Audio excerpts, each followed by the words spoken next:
nosso Senhor Jesus Cristo. Amém? Quero saudar os irmãos e as irmãs com a paz do nosso Senhor Jesus Cristo. Temos um visitante. Qual o seu nome, meu querido? Orcival. Orcival? Lucival. Lucival. Lucival veio com a Edilene. Isso. Amém? Seja muito bem-vindo. Obrigado. Nossa pequena igreja saúda você com a paz do nosso Senhor Jesus Cristo. Uma coisa interessante também é que nós nos apegamos a coisas. Nós estamos acostumados com o nosso projetor. E aí eu fiquei aqui desde as 6h30 tentando fazer ele funcionar e ele não quer funcionar. Interessante que a gente às vezes fica preso a alguma coisa, mas a gente não precisa de um projetor para cultuar o Senhor. A gente não precisa de instrumentos para cultuar o Senhor. A gente não precisa ao menos de um ministério de louvor para adorar o Senhor. Porque o Senhor, Ele é aquele que mora no nosso coração. Ele é aquele que nos sonda, Ele é aquele que nos utiliza como instrumento da vontade dEle. E eu estou aqui nesta noite como um instrumento. Não olhe para mim, conforme eu tenho falado, como uma pessoa melhor, mais especial, mais sábia, qualquer coisa dessas. Não, eu sou igualzinho a você. Simplesmente o Senhor está me comissionando para um trabalho em especial. Semana passada, nós estivemos meditando sobre o tema Jesus não se limita às regras humanas. Os seres humanos, eles vivem em apartamentos, outros vivem em casas, e nós temos a tendência de querer limitar não só o nosso espaço, mas às vezes nós queremos limitar o poder de atuação do nosso Deus. O versículo que ficou da semana passada que nós meditamos foi o versículo capítulo 5, verso 9b e versículo 10. Eu quero convidar você já a deixar aberto no Evangelho de João. Nós vamos passear pelo Evangelho de João. Pega uma Bíblia para ele, por gentileza. Por gentileza. Evangelho de João, nós vamos, na grande maioria dos textos, passear pelo Evangelho de João. Então, os que forem ao Evangelho de João, eu vou dar um pequeno tempo para você passear, você deixa ele aberto que vai facilitar. Tá? João capítulo 5, verso 9b e verso 10, nós tratamos na semana passada, você vai localizando João 5 enquanto eu leio. Mas esse dia era sábado, por isso disseram os judeus ao que fora curado: é sábado e não te é permitido carregar o teu leito. Há uma enorme necessidade da parte do homem de controlar outros homens. É uma realidade. A gente vê isso nos primórdios da humanidade. O ser humano sempre tenta controlar o outro. Controlamos nossos saldos bancários, nós controlamos os nossos filhos, nós controlamos as coisas que nos são possíveis controlar, e às vezes nós queremos controlar até o nosso Deus. O nosso Deus não é controlável, porque isso é impossível. Ele é o soberano Senhor e Ele é o autor da vida. Nenhum ritual humano, nada que qualquer ser humano venha fazer ou declarar impede o mover do Senhor. E hoje pela manhã, na dominical, perguntavam: mas se uma figura de autoridade falar algo contra alguém, isso acontece? Não acontece, porque quem controla as coisas é Deus. Que nós possamos entender essa realidade e nós possamos nos amoldar ao padrão de Deus e não esperar que aconteça o contrário. A palavra de Deus tem hoje como título: Jesus, a autoridade maior. Há autoridades, mas Ele é a maior autoridade. Evangelho de João, capítulo 5.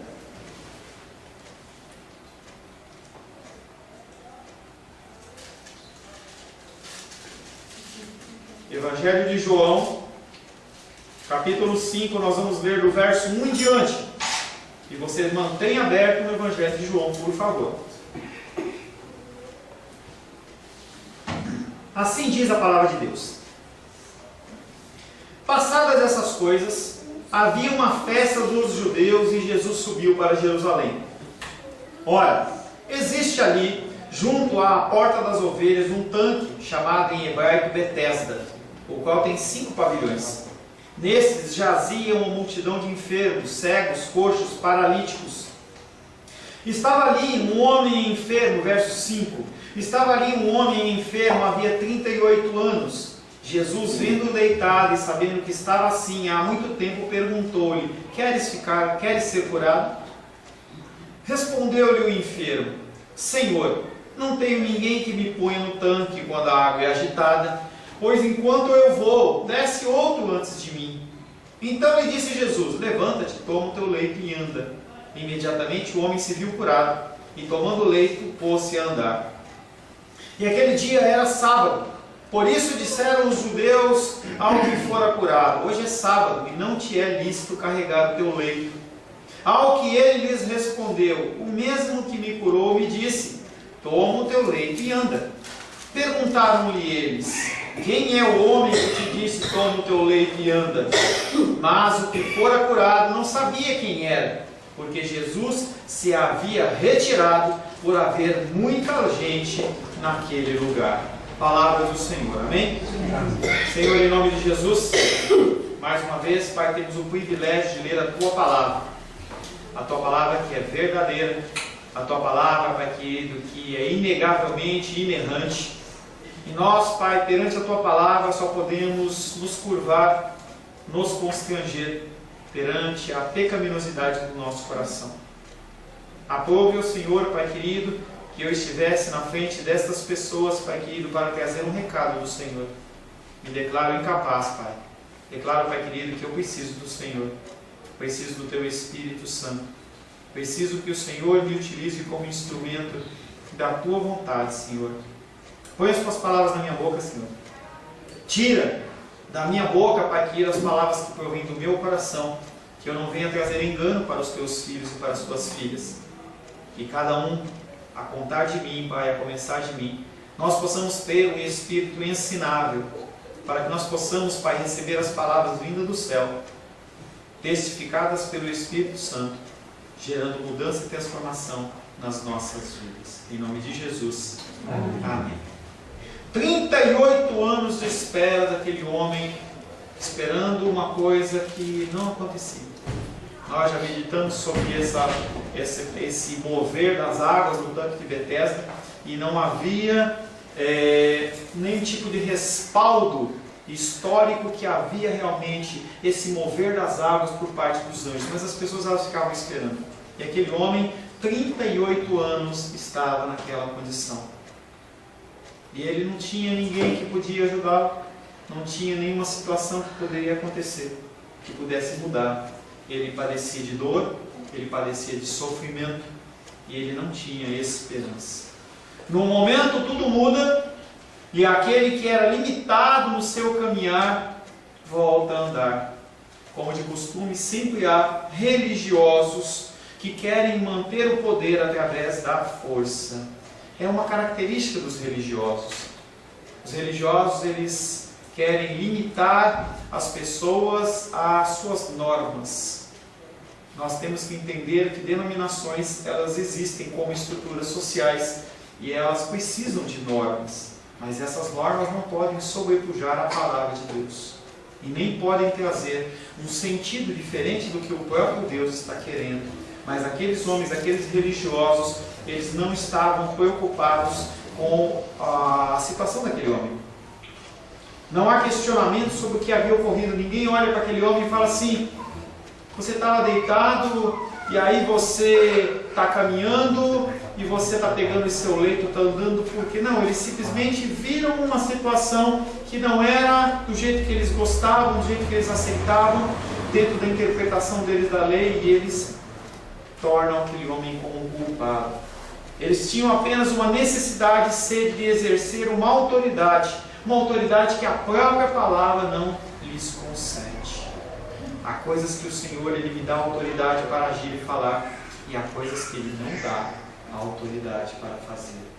O único desejo daqueles homens é exercer aquela autoridade, e eles dizem: é sábado para aquele homem, não carregue o seu leito, você não pode carregar o seu leito.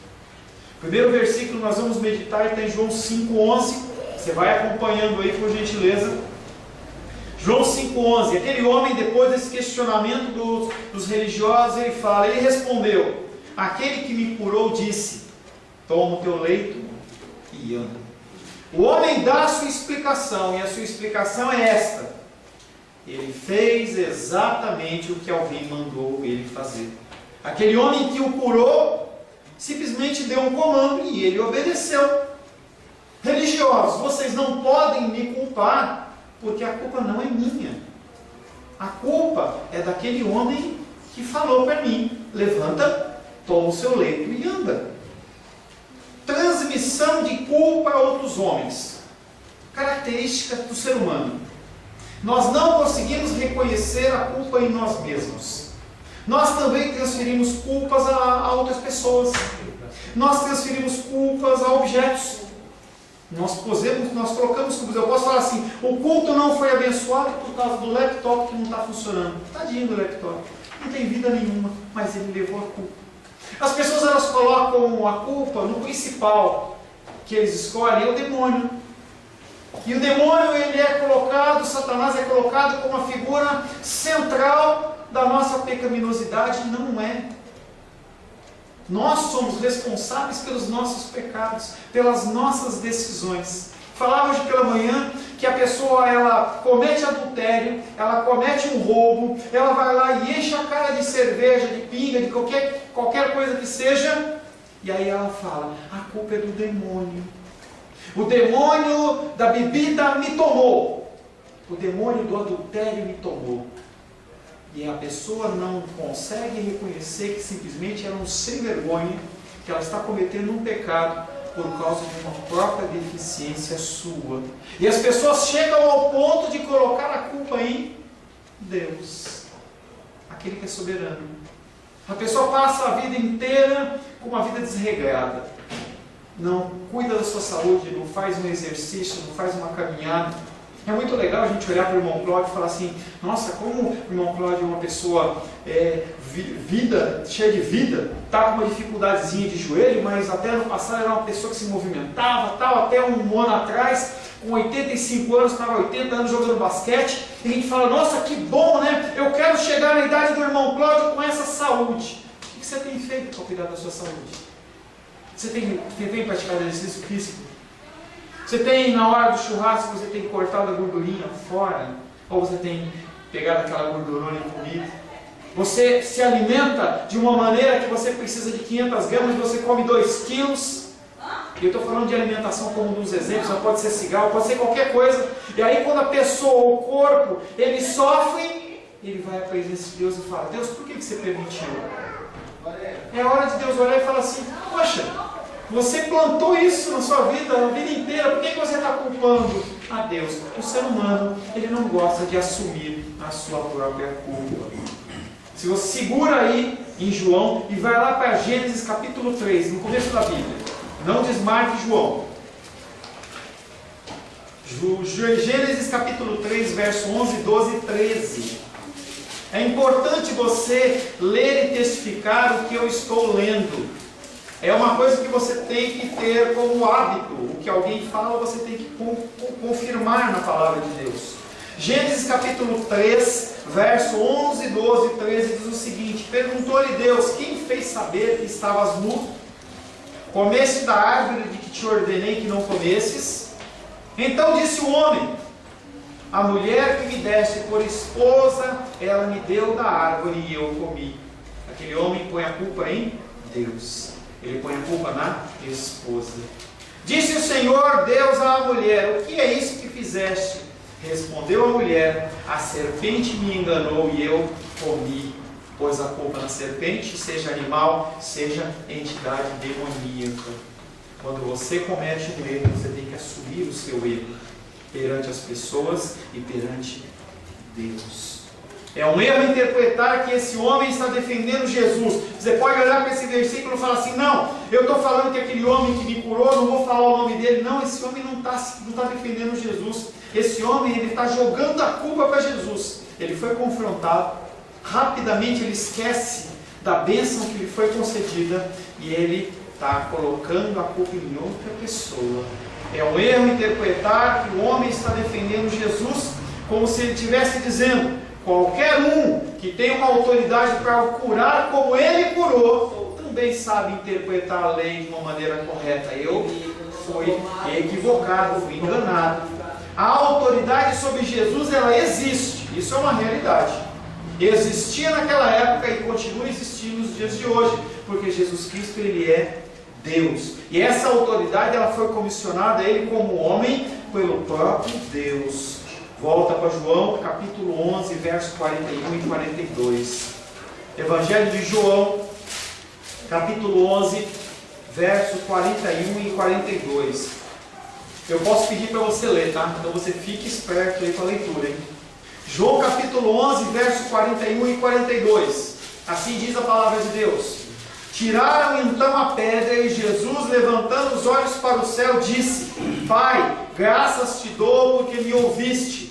Aliás, eu sabia que sempre me ouves, mas assim falei por causa da multidão presente, para que creiam que tudo que tu me enviaste. A autoridade sobre Jesus Cristo existe, mas o objetivo deste homem não foi salvaguardar aquele que o tinha curado. Ele simplesmente dá um jeito de evitar a ação das autoridades sobre a vida dele. E logo, mais para frente, ele vai chegar ao ponto de falar assim: não, olha, eu disse que não sabia quem era, mas agora eu sei. Me livra dessa, não me vem me pegar no pé não. Lá para frente, lá para o versículo 15, vai aparecer sim esse homem falando assim: olha, foi Jesus.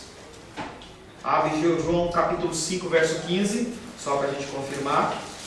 João capítulo 5, verso 15, diz o seguinte: o homem retirou-se e disse aos judeus que fora Jesus quem o havia curado. É um versículo que nós vamos estar meditando na semana que vem. O que aconteceu nesse pós-encontro desse homem com as autoridades religiosas? Jesus o fez livre da lei, porque foi capaz de dar-lhe saúde e liberdade. E apenas, única, exclusivamente, essa autoridade se repousa sobre os ombros de Jesus. Marcos capítulo 2, versos 10 e 11, você não precisa procurar, diz o seguinte: ora, para que saibas que o Filho do Homem tem sobre a terra autoridade para perdoar pecados, disse ao paralítico: eu te mando, levanta-te, toma o teu leito e vai para a tua casa. Se tem alguém que pode mudar a tua situação, não é o pastor Paulo. Se tem alguém que pode mudar a tua situação, não é o irmão Cláudio, não é o Sebastião, não é nenhuma figura de autoridade, mas quem pode mudar a situação da sua vida chama-se Jesus Cristo. Jesus Cristo. O próximo versículo que nós vamos estar meditando está em João capítulo 5, verso 12. Na sequência desse texto. 5:11, aquele homem que me curou disse: toma o teu leito e anda. Verso 12, eles perguntaram: quem foi o homem que te disse: toma o teu leito e anda? Para eles, para aqueles religiosos, a resposta daquele homem que tinha sido curado não era suficiente. Se você se lembrar, um tempo atrás, quando nós meditamos em João capítulo 2, quando eles questionaram João Batista: quem te autorizou a batizar? A situação é igual. Aqueles homens, quando vem qualquer mudança, qualquer deturpação dentro dos padrões deles, eles querem eliminar qualquer tipo de diferença. A resposta daquele homem assusta as autoridades. Já não se trata de um homem que cometeu um engano, não se trata de um homem que cometeu um erro, mas tem alguém que cura e que tem autoridade, tem poder para levantar um enfermo de 38 anos, deitado no seu leito, a falar inclusive para ele ir contra um preceito da lei. O bem do homem não lhes importa. Isso é uma figura dos religiosos. Eles não se importam comigo, eles não se importam com você, e eles não se importam com aquele homem que ficou 38 anos enfermo. Não reagem diante da notícia da cura, pelo contrário, perguntam-lhe imediatamente: quem foi que fez isso? Quem foi o homem que te disse: toma o teu leito e anda? Nós temos que conversar com este homem. Nós temos que conversar com este homem. Aparecem aqui dois mundos. O primeiro mundo, o mundo dos dirigentes, o mundo dos religiosos. apenas interessados em impor a observância da lei e continuar mantendo o seu domínio. Do outro lado, uma multidão que não tem esperança, que busca uma cura, que busca uma salvação, que busca uma resposta para as suas dificuldades, e eles não encontram respostas. O tema da antífona de hoje, o bom pastor, tem tudo a ver com a palavra de hoje. Nós somos carentes da figura de Jesus Cristo como nosso pastor.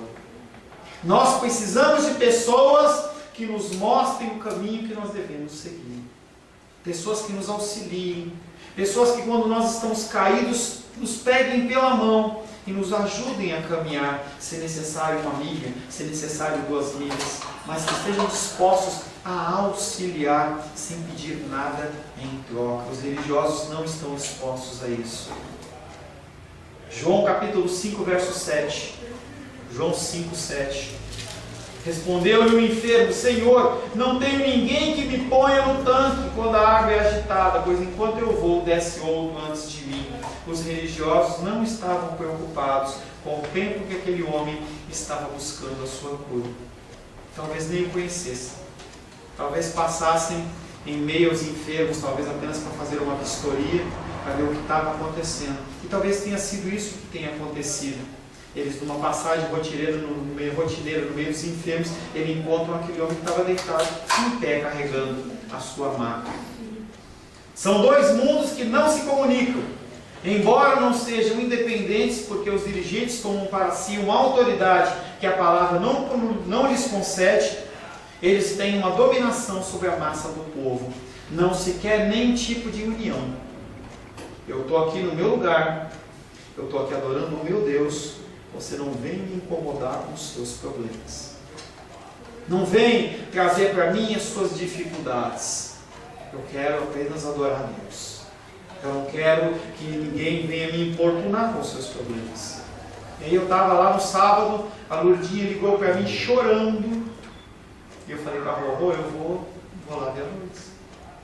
Cheguei lá, ela deitadinha, enferma, com aquele sorrisinho característico dela, mas morrendo de dor.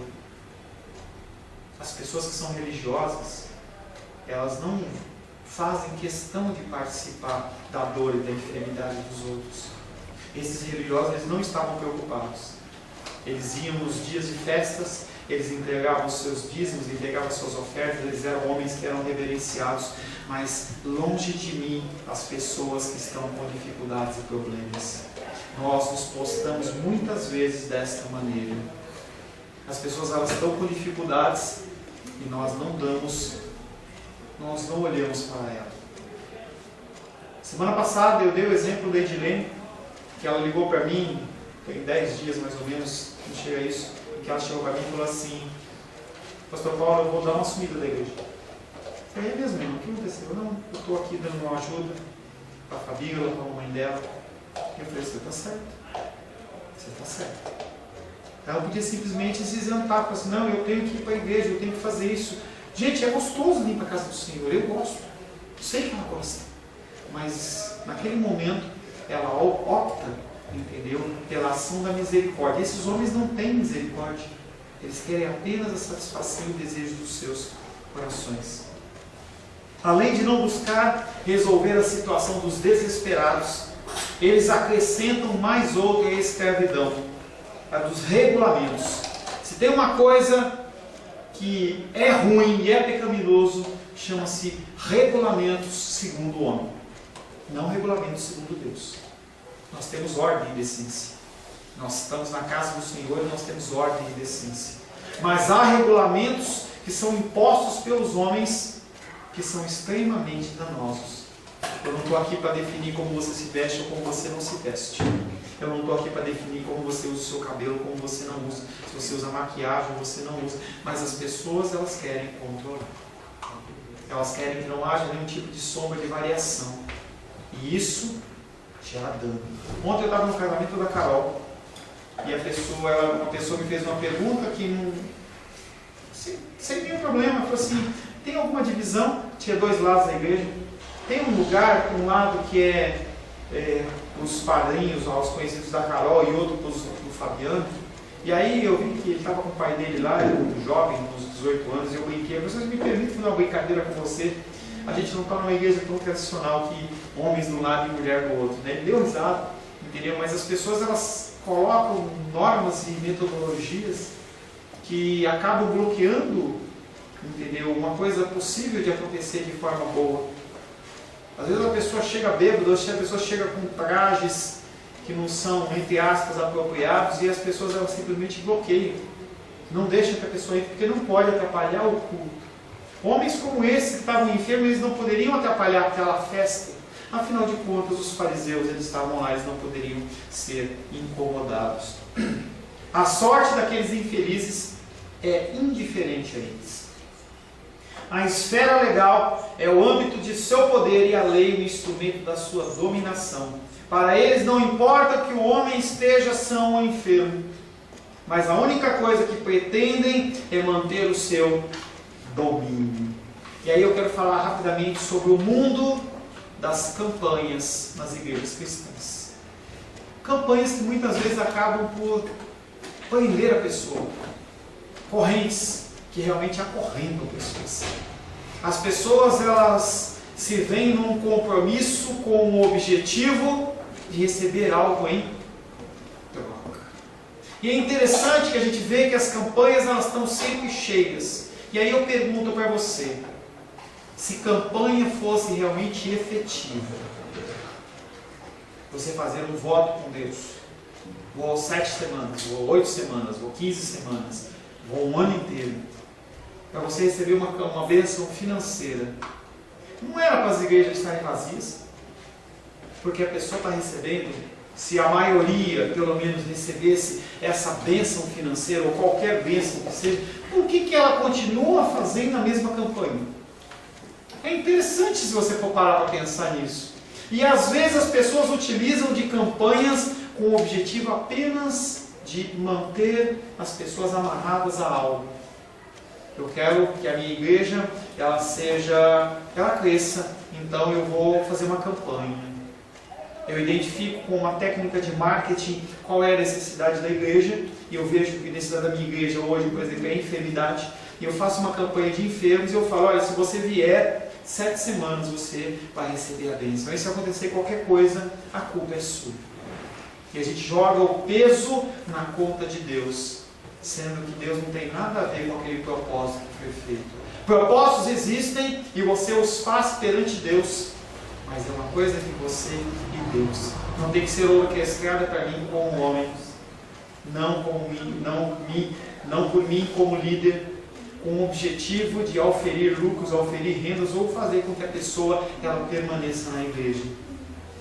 Quando a gente vê em João capítulo 2, verso 13 e em diante, você não precisa abrir, aparecia a Páscoa, e era o tempo de Páscoa, e Jesus Cristo ele entra no templo, as pessoas fazendo comércios, vendendo bichos, vendendo isso, vendendo aquilo, trocando dinheiro, câmbio. Jesus Cristo se ira com aquela situação, faz um chicote de cordas e sai batendo em todo mundo, chutando banca, e fala assim, a minha casa não é casa de comércio. Em João capítulo 5, verso 1, esquema semelhante, só que agora no contexto deste enfermo. Jesus Cristo vem mostrando para aquelas pessoas que aquela adoração que está vendo no templo não resolve absolutamente nada.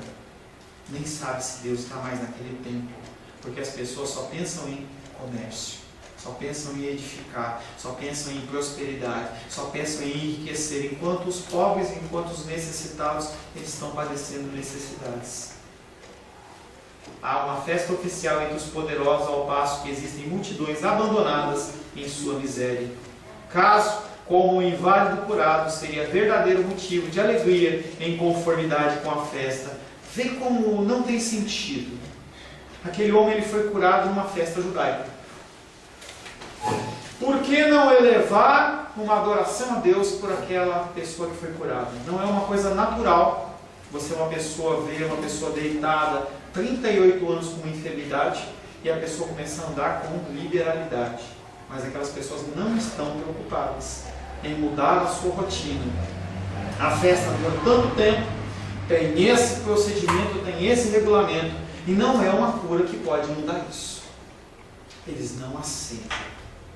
As pessoas que vivem naquele contexto estão vivendo como ovelhas sem pastor. Abre Jeremias capítulo 23. Mantém João marcado. Jeremias capítulo 23. Nós vamos ler 6 versículos. Jeremias 23. Versos de 1 a 6. Jeremias, capítulo 23, versos de 1 a 6. Diz assim, se você não achou, não se preocupe. Ai dos pastores que destroem e dispersam as ovelhas do meu pasto, diz o Senhor. Portanto, assim diz o Senhor, o Deus de Israel, contra os pastores que apacentam o meu povo. Vós dispersastes as minhas ovelhas e as afugentastes, e delas não cuidastes, mas eu cuidarei em vos castigar a maldade das vossas ações, diz o Senhor. Eu mesmo recolherei o restante das minhas ovelhas de todas as terras, para onde as tiver afugentado, e as farei voltar aos seus apriscos. Serão fecundas e se multiplicarão. Levantarei sobre elas pastores que as apacentem, e elas jamais temerão, nem se espantarão, nenhuma delas faltará, diz o Senhor. Eis que vem dias, diz o Senhor, que levantarei a Davi um renovo justo, e reinará, e agirá sabiamente, e executará o juízo e a justiça na terra. Nos seus dias, Judá será salvo, e Israel habitará seguro. Será este o seu nome, com o que será chamado Senhor, justiça nova. De quem que Jeremias está falando? De quem que Jeremias está falando? Jesus. O que Jeremias está profetizando lá atrás, ele está falando desse tempo em que Jesus está ali, tentando resgatar aqueles que são como ovelhas dispersas pelos pastores, pelos líderes religiosos que não sabem fazer o que tem que ser feito. A liberdade de Jesus os irrita, e o fato de haver quem os liberte os assusta. Tal homem é para eles evidentemente um inimigo de Deus, porque ele está se impondo contra a ação daqueles que são os religiosos. Ter colocado o homem acima da sua obrigação do descanso, carregar o seu leito, equivale a colocá-lo acima de toda norma, e que se opõe à sua liberdade de ação. Eles veem que, suprimida a sujeição do preceito, se você parar para pensar, e é algo que eu tenho falado constantemente com vocês, você tem que pensar. O seu culto a Deus tem que ser um culto racional. As coisas têm que ser pensadas. Deus, Ele fala que nós temos que agir e seguir a palavra de Deus com a nossa mente e com o nosso entendimento. Quando eu trago um ensinamento para você, é para você pensar no que eu estou falando, orar a Deus e se testificar do Espírito Santo no seu coração, você colocar em prática. Seja você colocando em prática, seja você não colocando em prática, você vai ter consequências. Consequências boas ou consequências ruins. E você não vai poder colocar a culpa em mim. A culpa é totalmente sua. Você tem que discernir essas coisas. A festa, ela é esporádica, ao passo que a miséria, ela é permanente. A passagem apresenta a total despreocupação dos dirigentes em relação ao povo. O templo celebra suas festas sem absolutamente importar-se com a situação real. E mais ainda, quando surge o menor vislumbre de liberdade, os devotos, os religiosos, fazem questão de a reprimir. Eles querem apagar a vida que é a luz. João capítulo 1, verso 5 diz: a luz resplandece nas trevas. João 1,5 diz: a luz resplandece nas trevas, e as trevas não prevaleceram contra ela. As trevas podem militar contra a luz, mas elas não podem. A gente pode entrar nesse ambiente aqui sem nenhuma iluminação, escuro, você tropeça nas cadeiras, as pessoas não sabem isso, como se movimentar, mas a partir do momento em que a luz ela é acesa, as trevas elas são obrigadas a sair. João capítulo 10, verso 8, ainda dando continuidade nesse raciocínio, diz o seguinte, João 10, 8: todos quantos vieram antes de mim são ladrões e salteadores, mas as ovelhas não lhe deram ouvido. Por que aquele homem, deitado no leito dele, 38 anos, quando Jesus Cristo falou para ele, toma o teu leito, levanta e anda, ele não falou para eles assim, eu não posso levantar, hoje é sábado? Não é? Por que ele não falou? Ele sabia, ele deveria saber a lei. Mas as ovelhas ouvem a voz do seu pastor. Não ouvem a voz dos religiosos. E isso deixa eles malucos. Quando você toma uma postura que é contrária ao que as pessoas esperam, e você ouvindo Deus, você age, as pessoas elas não se conformam, porque elas não conseguem ouvir essa voz. É algo que para eles é difícil. João capítulo 5, verso 13, é o último versículo que nós vamos estar meditando. Abra aí, por gentileza. João capítulo 5, verso 13. João capítulo 5, verso 13, diz o seguinte: mas o homem curado não sabia quem fora, pois Jesus havia se retirado, pois havia uma multidão naquele lugar. Insiste-se no assunto da cura. O enfermo confiaram no homem e encontrou a sua libertação. E os judeus perguntam, quem é este homem? Não no objetivo de conhecê-lo, não no objetivo de compartilhar da fé com ele, mas no objetivo de julgá-lo. O enfermo que antes perdera a esperança de encontrar um homem que o ajudasse a entrar nas águas, encontrou em Jesus e ao confiar nele, encontrou a sua própria humanidade. 38 anos esperando a ação do homem. Talvez você esteja esperando a ação do homem na sua vida. E você continua esperando, continua esperando, continua esperando. Gênesis capítulo 3, verso 11, 12 e 13 diz o seguinte, não precisa abrir.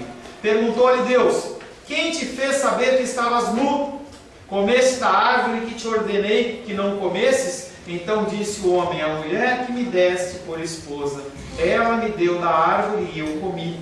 Disse o Senhor Deus à mulher, que é isto que fizeste? Respondeu a mulher, a serpente me enganou e eu comi. O ser humano, ele gosta de colocar a culpa nos outros. Antes, esse homem enfermo, ele não encontrava solidariedade, não tinha o amor. A lei não oferecia amor, a lei não oferecia misericórdia, a lei estabelecia preceitos e regulamentos. Pelo contrário, utilizada pelos dirigentes, ela não trazia nada de bom, a não ser tentar impedir o mover de Deus. Mas a luz, ela prevalece sobre as trevas. Homem nenhum pode impedir o mover de Deus. Homem nenhum pode entrar em contenda com Deus e vencer. Numa queda de braço, o braço do Senhor ele é muito mais poderoso. Aqueles homens tentavam impedir, como nas bodas de Caná da Galileia, aquelas talhas, elas não poderiam fornecer o vinho novo, apenas Jesus. Jesus é aquele que traz o brilho do amor leal de Deus. Os judeus ouvem falar da maravilhosa cura e da quebra formal do seu código e ficam interessados somente na quebra. Eles pensam que vem o que é importante, os religiosos têm esse entendimento. A pessoa está fazendo uma coisa, não, isso não é importante, importantes são os regulamentos. E aqueles homens, eles acham que porque eles estão seguindo regulamentos, eles estão fazendo a vontade de Deus. Só que eles são cegos. Eles são pessoas que são cegas. A soberba é algo que cega o homem. Por isso que sempre, assim que o Senhor me permitir, sempre eu, depois da leitura da palavra, eu vou orar, buscando a direção de Deus e buscando que o Senhor possa falar ao seu coração. Que o seu coração seja um coração ensinável. Porque nós temos tempo de cristianismo. Nós temos tempo de vida. E aí você pode olhar e falar assim, o que eu tenho para aprender com esse homem? O irmão Cláudio, esse ano fez 87. 87 anos. Irmão Cláudio pode olhar para mim e falar assim: eu tenho idade para ser pai desse cara. O que ele pode me ensinar? Isso funciona, é soberbo. Não, o dia pode falar assim: eu posso ser pai do pastor Paulo. Será que ele tem alguma coisa para me trazer, para me ensinar? Isso chama-se soberbo. A pessoa ela acha que ela não tem mais nada a aprender. Ela acha que as pessoas não têm nada a ensinar a elas. E elas ficam travadas dentro do seu mundinho. Esses homens não conseguiam ver que tudo que eles estudavam, tudo que eles esperavam, estava acontecendo perante os seus olhos. A vinda do Messias, mas o coração deles fechado, não conseguia ver. Eles eram cegos. João capítulo 9, verso 39 a 41. Abre aí por gentileza.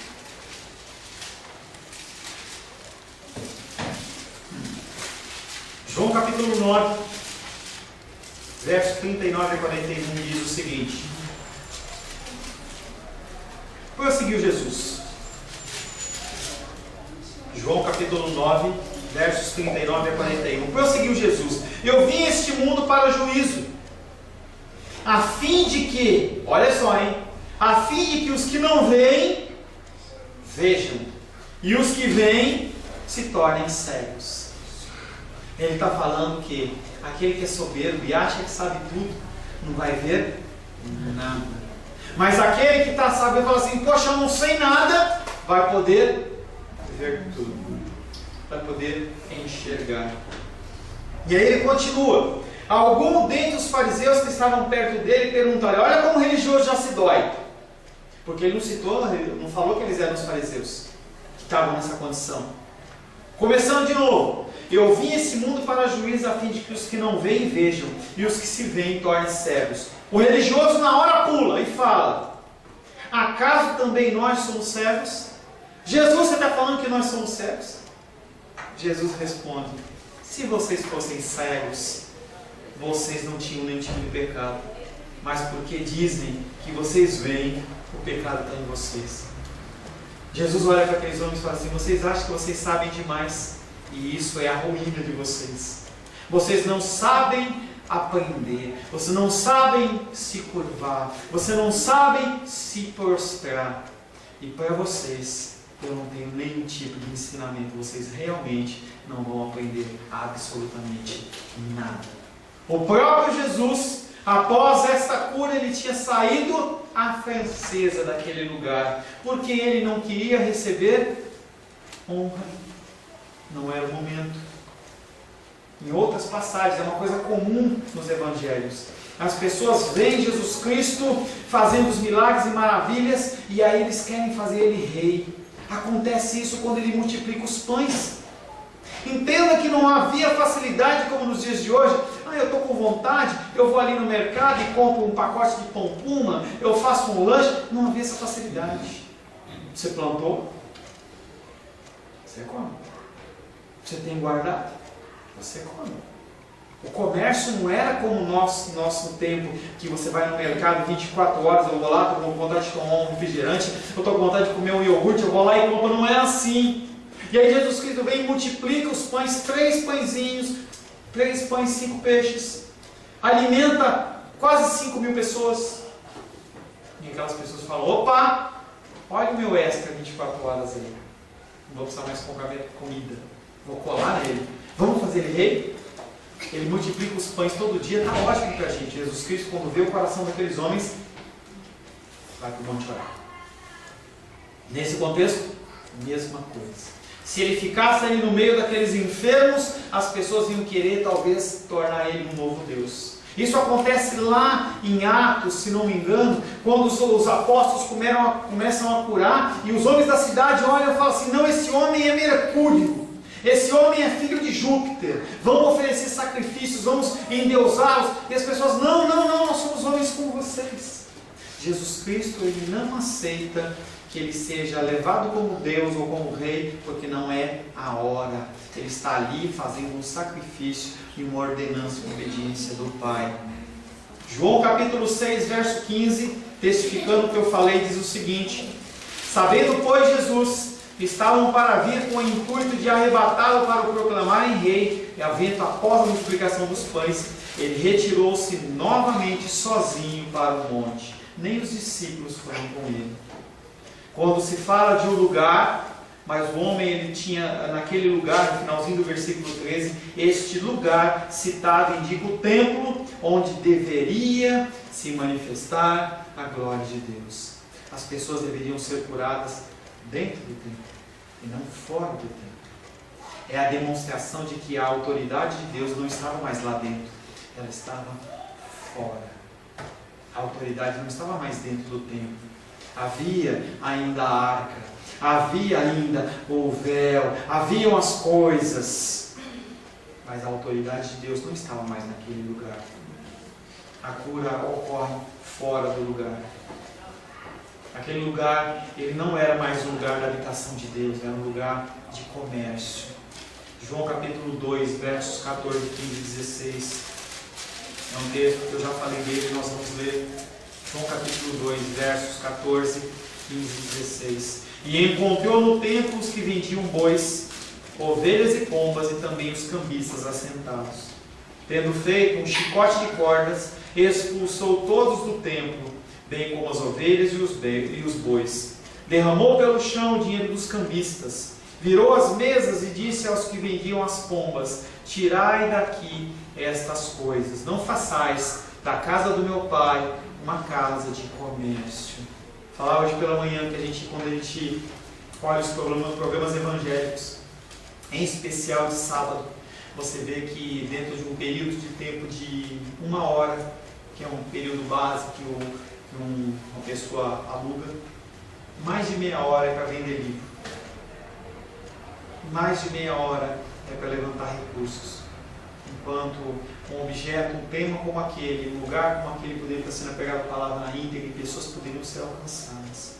Oramos na quarta-feira, há 15 dias atrás, sobre um país, me foge agora o país, em que ele estava orando, porque acho que é o Iraque, ou Irã, não sei, em que as pessoas elas estavam recebendo Cristo através de ondas de rádio. Não se perde tempo em países que têm perseguição, em querer vender livro, porque sabe que o tempo ele é muito precioso. A preciosidade é de pregar o Evangelho, não é de vender livro. Livro não converte ninguém. E será que Deus ele precisa realmente do livro vendido para manter a obra? É uma coisa que eu me incomodo. Talvez eu venha pecar e você me chama a atenção, você me lembra. Mas se assim for possível, eu não vou fazer nem noite da pizza, nem noite do hot dog, nem noite de nada, nem bazar de coisa nenhuma.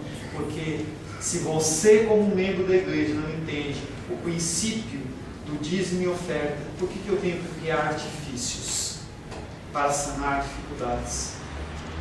Eu tenho que ensinar você. Não para que a gente tenha uma igreja portentosa com neon e tudo mais, mas para que a gente possa auxiliar as pessoas, para que a gente possa cuidar das pessoas, para que a gente possa olhar para as pessoas com mais importância do que com relação a coisas, em relação a preceitos. Para que eu não tenha que chegar com uma pessoa que fale para mim que ela foi curada e eu pergunte para ela: mas hoje é sábado, hoje não é dia de curar. Hoje não é dia de curar. Este lugar compreende a piscina, abrangida pelos pórticos do templo, e o átrio, onde estão as ovelhas destinadas à morte. Sejam ovelhas físicas do sacrifício, sejam ovelhas humanas, que são assoladas e são cortadas ao meio através da palavra, sendo utilizadas de uma maneira errada. Jesus ele não busca popularidade, você não deve buscar a popularidade. Você deve buscar fazer a vontade do Senhor. O Senhor Jesus Cristo, Ele quer dar vida. Essa é a minha função e a sua vida, a sua função. Dar vida, trazer vida às pessoas. E finalmente, Deus deu ao homem a sua força, sem exigir nada dele. O que Deus pediu em troca? O que Deus pediu em troca? Nada. Será que eu, como sacerdote, tenho que exigir você me trazer alguma coisa para eu poder ajudar você ou poder te ensinar em alguma coisa? Esse preceito está errado. A casa do Senhor não é comércio. Jesus Cristo lhe dá de uma maneira sem pedir nada em troca. O amor, ele é um dom gratuito, não é algo que você pode recorrer e querer pedir nada em troca. Feche seus olhos.